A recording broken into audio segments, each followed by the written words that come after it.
ब्रह्ममुरारिसुरार्चितलिङ्गं निर्मलभासितशोभितलिङ्गम्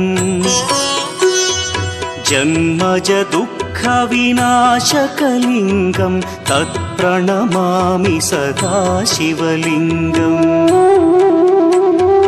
देवमुनिप्रवरार्चितलिङ्गं कामदहन करुणाकरलिङ्गम्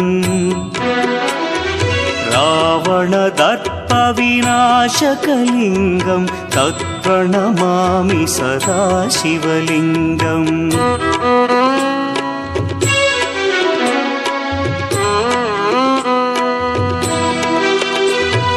सर्वसुगन्धसुलेपितलिङ्गं बुद्धिविवर्धनकारणलिङ्गं सिद्धसुरासुर